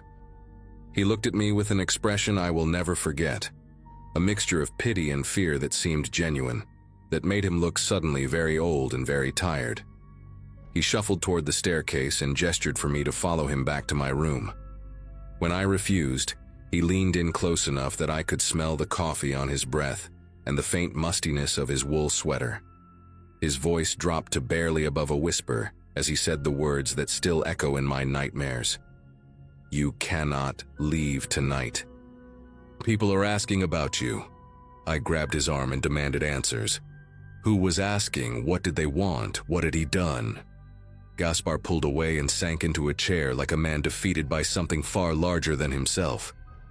In halting English mixed with Portuguese I could barely follow, he explained that he owed money to certain people, the kind of people who did not take no for an answer, the kind who noticed when young foreign women with American passports stayed alone in houses they controlled. He swore he had not meant for any of this to happen, that he had only mentioned me in passing, that he thought they just wanted to look at my documents to see if I was worth anything. Worth anything? Those words hung in the air like poison. He said the men outside had been watching since yesterday, that they had connections at the taxi companies, that the whole neighborhood knew better than to interfere. I felt the walls closing in, felt the ancient house transform from a charming relic into a cage with blue tiles and lemon trees. But beneath the terror, something else ignited. A cold, sharp fury that burned through the panic and left me thinking with terrible clarity. I told Gaspar I needed to use the bathroom, and he nodded wearily, too broken to suspect anything.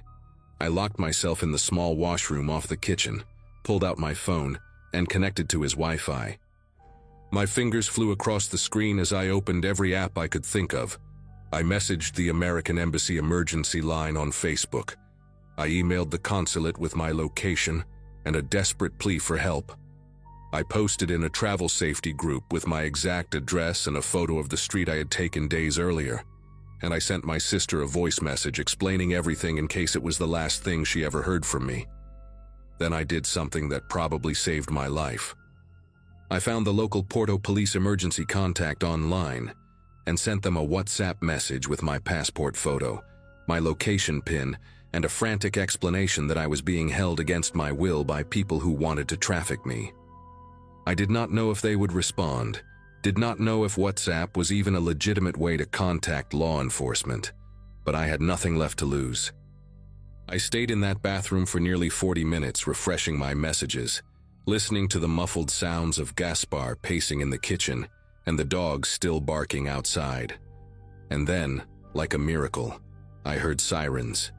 Distant at first, then closer, then right outside the window. I heard car doors slamming, engines revving, and tires screeching as the dark sedans fled into the night. I heard shouting in Portuguese, heard Gaspar's voice high and panicked, heard heavy footsteps on the stairs. When the police knocked on the bathroom door and called out in accented English that I was safe, I collapsed onto the cold tile floor and sobbed harder than I have ever sobbed in my life. They escorted me out of that house within the hour, took my statement at the station until nearly 3 in the morning, and put me on a flight back to Denver the next afternoon with a police escort to the gate. I never learned exactly who those men were or what would have happened if the sirens had not come. Gaspar was arrested, though I do not know what charges stuck or if he is still in prison. What I do know is that I have not traveled alone since, that I check the locks on my apartment 4 times before bed, and that sometimes, when a car idles too long on my street, I feel that same cold dread wrap around my chest like a fist. I survived something that night in Porto, something I still do not fully understand, and the only reason I am here to tell you this story is because I trusted my instincts and fought back with the only weapon I had, a phone and a desperate hope that someone, somewhere, was listening.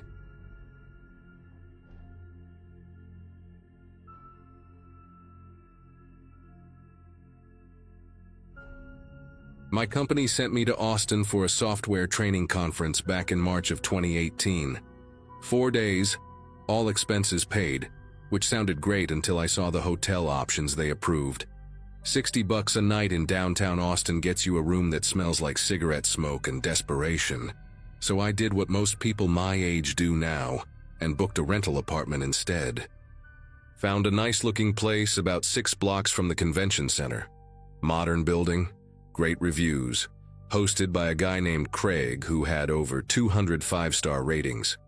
The listing photos showed this sleek 1-bedroom unit with floor-to-ceiling windows, a kitchen island with bar stools and a sofa bed in the living area.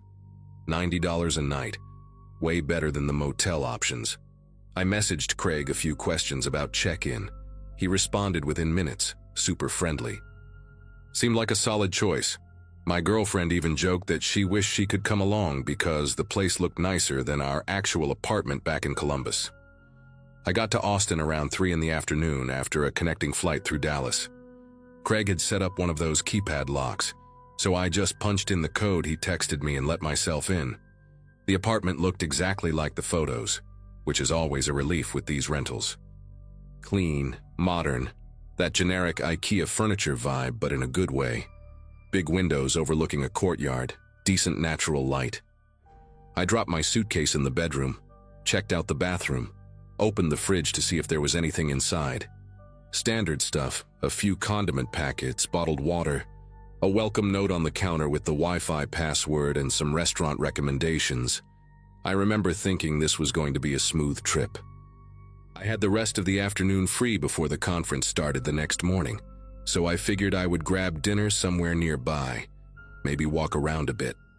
That was the plan anyway. I wish I had just stayed in some crappy hotel instead. I came back from dinner around 8, full from some decent barbecue at a place a few blocks away. The sun was setting and the apartment had that warm orange glow from the windows. I kicked off my shoes, grabbed a beer from the welcome pack Craig had left in the fridge, and settled onto the sofa bed to watch something on my laptop. That is when I first noticed the motion sensors. There were 3 of them mounted in different spots around the main living area. Small, white rectangular boxes about the size of a deck of cards. One near the front door, one in the hallway leading to the bedroom, and one mounted on the wall right next to the kitchen island, maybe 7 feet up.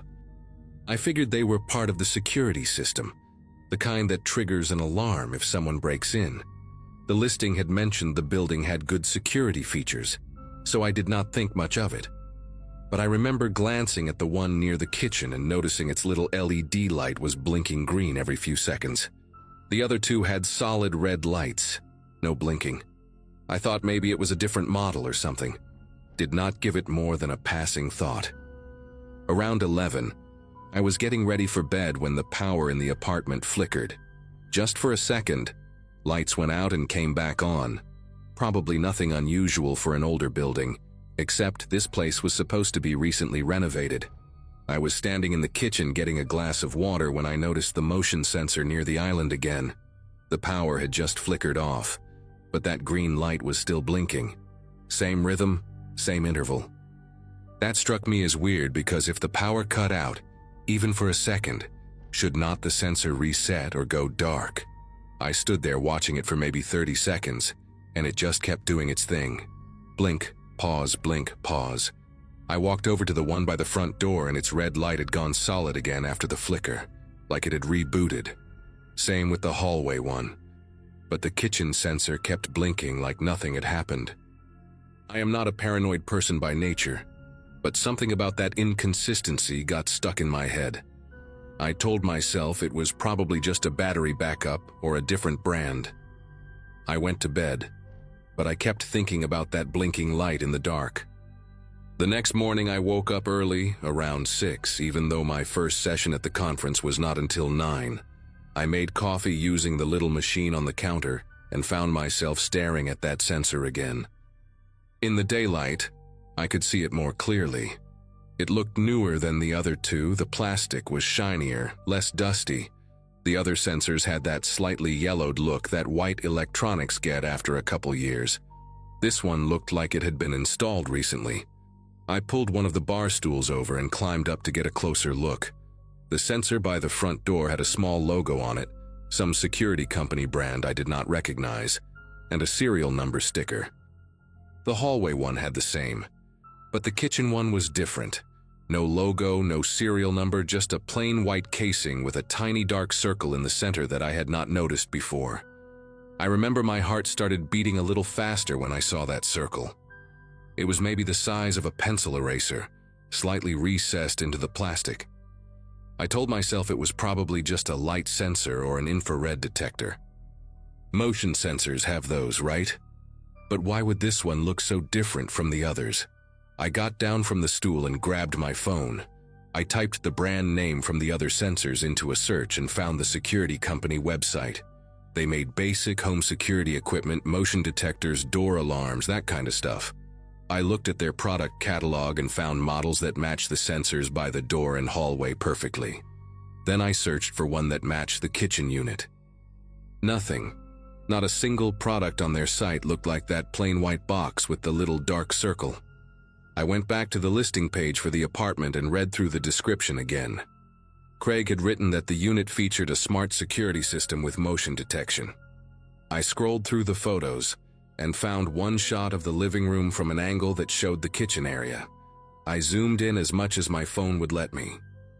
The photo was from maybe a year ago based on the listing date. In that picture, there was no sensor mounted near the kitchen island, just bare wall. My mouth went dry. That sensor had been added sometime in the last year, and it was not the same brand as the rest of the system. I skipped breakfast. I was supposed to be at the convention center in 2 hours, but I could not stop thinking about that device on the wall. I pulled the bar stool over again and climbed up, this time with my phone flashlight on. I angled the light directly at that little dark circle, and my stomach turned. Through the tiny opening, I could see the unmistakable glint of glass, a lens. I had worked briefly at an electronics store during college, and I knew what camera lenses looked like, even miniature ones. This was not a motion sensor. I climbed down and sat on the stool for a while, just processing. My mind was racing through possibilities. Maybe Craig had a legitimate reason. Maybe it was for security in case of break-ins. But why would he hide it? Why make it look like the other sensors? And why point it directly at the living area where the sofa bed was, where I had been sitting in my underwear the night before watching videos on my laptop? I felt sick. I actually felt physically sick, like I needed to throw up. I went to the bathroom and splashed water on my face, trying to calm down and think clearly about what to do next. I decided I needed to know for sure before doing anything drastic. I grabbed a butter knife from the kitchen drawer and climbed back up on the stool. The device was mounted with 2 small screws. Phillips head, nothing complicated. I hesitated for a second, thinking about whether I was allowed to tamper with the host's property. Then I thought about someone watching me sleep, and I stopped caring about the deposit. The screws came out easily, too easily, like they had been removed before.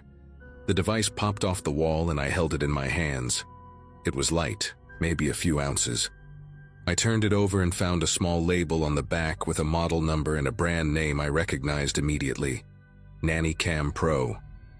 I had seen these advertised online, marketed to parents who want to keep an eye on babysitters, or to people who suspect their spouse is cheating. Wireless, battery-powered, connects to an app on your phone so you can watch the feed remotely. The battery explained why it kept blinking during the power outage. This thing was not connected to the apartment security system at all. It was streaming video to someone's phone, and that someone had positioned it to capture everything happening on the sofa bed and kitchen area. I took photos of everything: the device, the label, the spot on the wall where it had been mounted, the 2 screws. I even took a video of myself turning the camera over and showing the Nanny Cam Pro branding. My hands were not steady, but I got the footage I needed. Then I sat down and messaged Craig through the rental app. I kept it simple. Said I found a camera hidden in the living room and asked him to explain. He responded within 5 minutes, which told me he had probably seen me remove it from the wall through the live feed. His message was calm, almost rehearsed. He said I must be confused, that it was just a heat sensor for the smart thermostat system. Nothing to worry about. He even added a smiley face emoji at the end. A smiley face. I typed back that I had removed it and found the Nanny Cam label on the back. There was a long pause, maybe 10 minutes, where he did not respond. I just sat there staring at my phone, waiting. When he finally replied, his tone had shifted. He said the previous tenant must have installed it and he had no idea it was there. He apologized for the confusion and offered me a partial refund for the inconvenience. I almost laughed at that response. The previous tenant installed a wireless camera that was still actively streaming to someone's device, and Craig had no idea. The thing was blinking green, clearly powered on and functioning, and his first response was that it was a heat sensor, not that he did not know about it. He changed his story the moment I proved I knew what it actually was. I told him I was not interested in a partial refund and that I was going to report this to the police. He started calling me immediately, back-to-back 5 calls in a row. I did not answer. He sent more messages saying we could work this out, that there was no need to involve anyone else, that he would refund the entire stay and give me a credit for a future booking. The desperation in his messages made my skin prickle. This was not the reaction of someone who had just learned about a camera in his property. This was someone trying to make a problem disappear.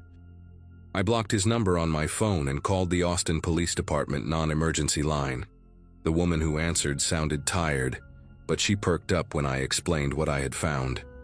She told me to stay where I was, and that an officer would come to take a report. 2 officers showed up about 40 minutes later, a man and a woman, both pretty young. I showed them the camera, the photos, the messages from Craig. The female officer, whose name tag said Fuentes, examined the device and nodded slowly like she had seen this before. She told me that hidden cameras in short-term rentals had become a growing problem, that they got a few reports like this every month. She asked if I had changed clothes in the living room area or done anything private.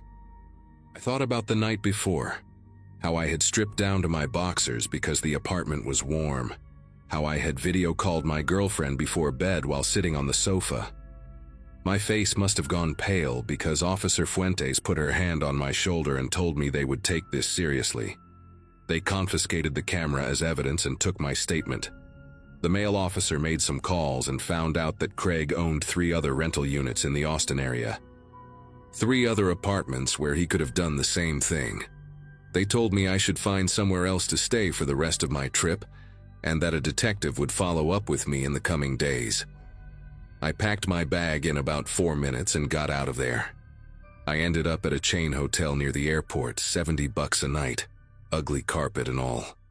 I did not care. I checked every corner of that room twice before I even sat down on the bed.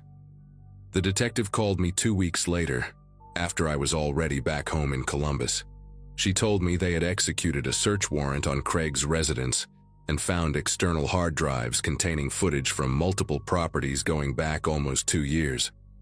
Hundreds of hours of video, guests sleeping, getting dressed, being intimate with partners. She could not tell me if I was on any of those recordings, said it was part of an ongoing investigation. Craig was arrested and charged with multiple counts of voyeurism, but I never found out what happened after that. I searched for news articles, court records, anything, but his name never showed up in any public reports. Maybe he took a plea deal, maybe the case is still pending. I genuinely do not know. What I do know is that I think about that little green blinking light more often than I want to admit. Every hotel room, every rental, every friend's guest room, I find myself scanning the walls and ceilings before I can relax. My girlfriend and I went to a cabin in Michigan last fall, and I spent the first hour unscrewing smoke detectors and checking behind mirrors. She says I have become paranoid. Maybe she is right. But someone watched me in my underwear, watched me sleep, watched me have a private video call with the person I love. And there might be a recording of it on some hard drive in an evidence locker somewhere in Texas. That is not paranoia. That is just knowing what people are capable of when they think no one is paying attention.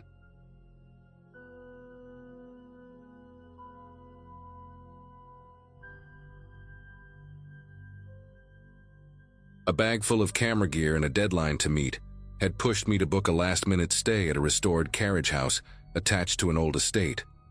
At the time, life felt like a patchwork of shoots, edits, and travel, and I'd gotten used to working from whatever room I happened to land in. This place had that curated historic charm vibe. Exposed beams, polished floors, the smell of furniture wax lingering in the air. The only thing that didn't quite match was a wooden panel hanging on the wall across from the bed. Everything else looked like it belonged in a boutique magazine spread, but that panel had a dull, uneven finish, like it had been carved by hand and forgotten for decades. I remember thinking it looked staged, but not in a designer way, more like someone wanted it there for a reason they weren't explaining. I'd unpacked just enough to prep for a video call with a client, trying to get the lighting right so I wouldn't look like I was dialing in from inside a cave. I shifted my lamp a few inches, then a few more, and that's when my attention drifted back to the panel. One of the carved cutouts caught the light in a strange way, not a reflection, more like something inside the hollow shape shifted for a split second. At first I chalked it up to glare bouncing off the lamp, but the more I stared at it, the more I realized the faint flicker came from deeper than the surface. It made my chest tighten in that uneasy, instinctive way you get when you notice something that shouldn't be behaving the way it is. I walked closer, telling myself it was probably a draft or maybe a stray shadow. The carvings were oddly intricate, thin slits, diamond shapes, shallow apertures that weren't symmetrical. Up close, they gave the uncomfortable impression of being intentional in a way I couldn't place. I pushed gently on the panel, expecting it to be solidly anchored. Instead, it shifted about an inch, just enough to reveal a narrow gap in the drywall behind it. The gap wasn't symmetrical either. It looked like someone had cut through from the other side and never bothered to plaster it. I reached in with my phone flashlight, angling it until the beam slipped past the jagged edges. What it illuminated didn't look like part of any normal wall. The gap connected to a cramped, unfinished space running between the carriage house and the main building. It reminded me of those awkward architectural leftovers you only realize exist when a house gets renovated. Except this one wasn't empty. Dust coated most of the floor, but near the entry point were faint footprints, fresh enough that the shape of a heel and part of the arch were still defined. The dust around them looked recently disturbed, trailing deeper into the void. And near the closest footprint, pushed up against a beam, was a takeout container from a local diner I recognized from the drive-in. There was no dust on top of it. Someone had been in there not long before I checked in. Someone small enough or determined enough to crawl through that narrow space, hidden by a panel placed directly across from the bed. I stepped back from the wall, letting the panel fall back into place, and tried to make sense of what I'd just seen. The room around me felt different now, like the air had gone still in a way I hadn't noticed before. I kept replaying the details, the disturbed dust, the clear shape of those footprints, the untouched takeout container sitting like someone had dropped it and planned to come back. The strangest part was how deliberate the panel seemed once I really paid attention to it. Its position wasn't decorative at all. It was angled just right, facing the bed with those carved openings arranged in a pattern that suddenly reminded me of camera viewports. I sat on the edge of the mattress for a moment, listening to the faint settling sounds of the old building, each creak making me wonder if it came from the void rather than the beams overhead. Eventually, I reached out to the host through the app, trying to sound calm while explaining what I'd found. She answered quickly, almost too quickly, brushing everything off like it was part of some harmless architectural quirk. "Oh, that old construction gap has been there forever," she wrote, as if that explained the fresh tracks or the takeout container that couldn't have been older than a day. When I mentioned the panel and how it didn't match the rest of the decor, she doubled down, insisting it was just a touch of historical character. But nothing about it felt historical. The edges weren't worn the way the beams were, and the screws holding it in place looked new. Her casual dismissal only made my pulse pick up, because now it felt like she either didn't know the truth or didn't want to acknowledge it. I ended the chat feeling more unsettled than before, and decided to check the panel again, this time listening carefully as I nudged it aside.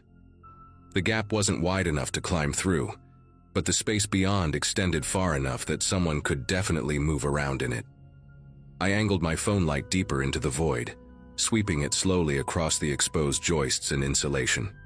A faint glint caught my eye from farther inside, something metallic reflecting just enough to stand out. I couldn't reach it, but knowing it was there made the whole situation feel even stranger, like whoever had been in that space wasn't just hiding, they were bringing things in. Staring at that dim reflection, I couldn't shake the feeling that the panel wasn't just a cover, it was a viewport. As evening crept in, I tried to work on my project, but every so often I caught myself glancing at the panel, waiting for another flicker. The room had dimmed to that bluish hue you get when the sun drops behind the trees, and the panel's carvings seemed to absorb the light instead of reflecting it. At one point, a soft tapping sound drifted through the wall, quick, subtle, almost playful. It wasn't like the building settling. It had a rhythm to it, like someone making sure I was still aware of the panel. I set my laptop aside and stood completely still, straining to hear anything else. The tapping didn't continue, but something inside that void shifted, just a small movement, a faint rustle. Enough to confirm I wasn't imagining things. Someone was in there, and they were waiting for the right moment to move again. Night settled over the property in a way that made the carriage house feel detached from the rest of the world. The estate's exterior lights barely reached my windows, leaving most of the room in a muted haze. I tried distracting myself with editing work, but every sound felt amplified. The hum of my charger, the faint rattle of the old pipes, even the distant breeze threading through the trees outside. I kept glancing at that wooden panel, trying to convince myself I was being dramatic, but each time I looked, the carvings seemed slightly darker, like whatever space sat behind them was absorbing the glow of the room. I angled my lamp away from it, hoping not to catch another flicker, but that only made the rest of the wall seem to recede into a deeper shadow. After an hour of trying to ignore the unease creeping into my thoughts, I decided to message a friend who lived a few states over. I didn't give every detail at first, just said the rental had some weird construction stuff and that I wasn't loving the energy in the room. She asked if the place had good reviews, and I told her it did, though now I wondered how many people had actually inspected the walls. While we talked, I kept pacing between the bed and the kitchenette, never letting my back face the panel for too long. Halfway through typing a message, I heard a soft scrape from inside the wall. Not loud, not aggressive, just enough to make my breath catch. The timing felt deliberate, like whoever was inside knew I'd been trying to reach someone. I moved closer again, phone in hand, and leaned in toward the carvings. The panel stayed still, but the temperature near that section of the wall felt noticeably cooler, as if air were passing through from a draft deeper inside the void. I held my phone's camera toward one of the carved openings, hoping maybe I could catch a glimpse of what was beyond. Instead, the screen reflected something I hadn't expected. The faint outline of another object positioned behind the panel, angled toward the room. At first I thought it was some kind of support beam, but then I realized the shape was too clean, too symmetrical. It looked like a small plastic housing, the kind used for cheap lenses or peephole kits, not built into the wall. Added. That's when a slow, steady exhale drifted through the gap. I backed up instinctively, heart pounding so hard it felt like it echoed through my ribs. The exhale wasn't forceful or threatening, but it carried the unmistakable sound of someone trying to stay quiet and failing. I stared at the panel, half expecting it to shift forward, but it didn't move. Whoever was in that hidden space was choosing not to reveal themselves, which somehow felt worse. The silence that followed stretched out so thin it felt like it could snap. I had the overwhelming sense that if I turned away for too long, the panel might not look the same when I faced it again. The gap behind it had held footprints, food, and a lens. Now it held someone breathing, watching, waiting. Calling the host again felt like the only reasonable move, even though her earlier dismissal had rattled my trust. I stepped outside onto the small porch to get distance from the panel, gripping my phone so tightly I nearly dropped it. When she picked up, her tone was strained, like she'd been expecting the call but wishing she hadn't. I explained what I had heard, every scrape, every shift, every breath, and I could tell she wanted to wave it away again, but something in my voice must have cut through her routine reassurances. After a long pause, she admitted the property had old access routes that previous owners used for maintenance. When I mentioned the fresh footprints, she stopped talking altogether. Eventually, she said she was on her way over, but her hesitation made it sound like she wasn't coming to solve a problem, just to contain it. The wait for her arrival felt endless. I stayed outside with the porch light buzzing overhead, glancing back through the window every few seconds to keep the panel in sight. The room looked perfectly still from the outside, but that made me even more nervous. It felt staged, like someone inside the wall had also gone quiet now that I was out of reach. I kept imagining the hidden space running between the buildings, twisting and narrowing, unknown corners hidden by decades of construction. Someone could crawl through all that without ever stepping foot inside the room itself. When headlights finally cut across the gravel driveway, I felt a rush of relief, brief but strong enough to push me forward. The host stepped out of her car with a flashlight in hand, avoiding eye contact as she walked toward me. She didn't ask how I was or apologize for the situation. She just told me to wait outside while she checked the interior. I couldn't let that happen. If someone was in the wall, I wasn't letting her walk into that room alone. We went in together, her flashlight scanning the floor, the corners, finally landing on the panel. Up close, even she seemed surprised by how out of place it looked. Without saying much, she tugged the panel free. Behind it, the gap yawned open, the void stretching into darkness. Her beam caught the footprints, the takeout container, and then, farther in, the glinting object I'd seen earlier. It wasn't a peephole lens. It was a small handheld camera, pointed directly toward the room. She backed away fast, breathing unevenly, and whispered that she needed to call her husband. I didn't wait to hear why. I grabbed my bag, every piece of equipment shoved in without care, and stepped outside while she stayed frozen near the wall. By the time I reached my car, she was on the phone speaking in a low, frantic tone. I drove off without looking back, not wanting to see whether something else shifted inside that void as I left. Later that night, she messaged me saying the issue had been handled and that authorities had been notified. No explanation, no detail, just a vague reassurance that didn't put anything to rest. I still don't know how long someone had been using that hidden corridor, or how many guests they watched before me. All I know is the panel wasn't there for decoration, and whoever had been behind it wasn't done until we found the camera.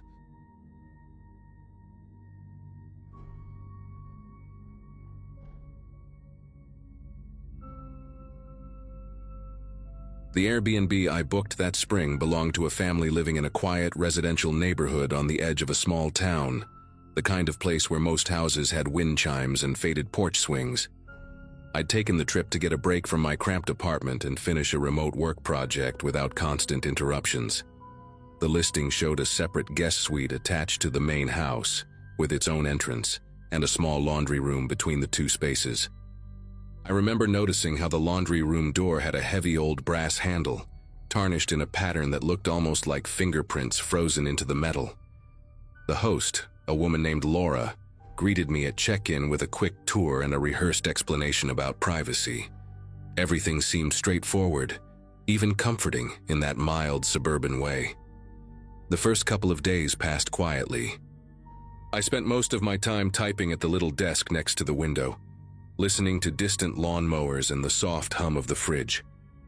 It wasn't until my third morning that I noticed something in the laundry room that didn't match how I'd left it. A large bottle of detergent with a cracked blue cap had shifted a few inches to the left on the shelf. It stood out because I remembered the uneven way it leaned when I'd placed it back after washing a pair of jeans. Now it sat neatly upright, like someone had corrected its posture. At the time, I chalked it up to my memory playing games, even though I kept replaying the image of how it had looked the night before. Later that evening, I went to toss a towel into the dryer and felt a faint lingering warmth inside the drum. There were damp clothes in there, heavy flannel shirts and socks I didn't recognize, tinted with a detergent scent sharper than the one I'd brought with me. The oddest part was the pattern on one of the shirts, a faded print of a local high school mascot I'd never heard of. I stood there for a while, waiting for a clear explanation to form in my mind, but none did. The laundry room door leading to my suite was locked from my side, and the listing had stressed that the host wouldn't need to enter the space during my stay. That night, something pulled me out of sleep. Not a sudden noise, but a strange sense that the air in the room felt disturbed, like it had recently shifted. I stayed still, listening. Within a few seconds, faint footsteps reached me through the wall near the laundry room. They had a soft, dragging rhythm, almost as if the person was trying to minimize the sound of each step. Then came whispers. Two voices, one low and steady, the other barely audible, murmuring in the cramped space behind the locked door. I sat up in bed, staring at the dark outline of the laundry room entrance, wondering how many nights this had been happening without me noticing. Morning light made everything feel less alarming, though not by much. While I reheated leftover coffee in the microwave, Laura stopped by under the pretext of checking the outdoor gutter above the suite. She mentioned almost carelessly that a relative occasionally uses the back room, tapping the laundry door with her knuckles as if it were no big deal. The listing had been very clear about privacy, so her comment hit me strangely. I asked what she meant, and she just waved a hand, saying something about family routines and how the space works for everyone. Her answer didn't match the layout or the locks, and the casual tone only highlighted how rehearsed it sounded. I couldn't shake the sense that she expected me to accept the explanation without thinking too hard about it. The rest of the day, I kept finding myself glancing at the laundry door. It had a worn baseboard, and the paint around the knob was chipped in a distinct half-moon shape, as if someone with a ring had turned it repeatedly over the years. At one point, while I was sitting at the desk, I heard a short metallic click from inside, too sharp to be the house settling. I got up, pressed my ear to the door, and felt the faintest vibration against the wood, like movement was happening on the other side, and someone paused when they sensed I was close. The thought settled in my mind slowly. Whoever used that room wasn't doing laundry. They were passing through. By early evening, my nerves were stretched thin from the constant awareness of that door. I tried going for a walk to clear my head. The neighborhood felt a little strange now, too quiet, too still. When I returned, I noticed something I hadn't before. A set of scuff marks on the floor tiles near the laundry door, forming a narrow arc that suggested a heavy object being pivoted or a foot twisting for balance. They weren't mine. My shoes left a different pattern entirely. That detail stuck with me more than I expected. It meant whoever came in wasn't trying to hide all evidence, only enough to avoid immediate suspicion.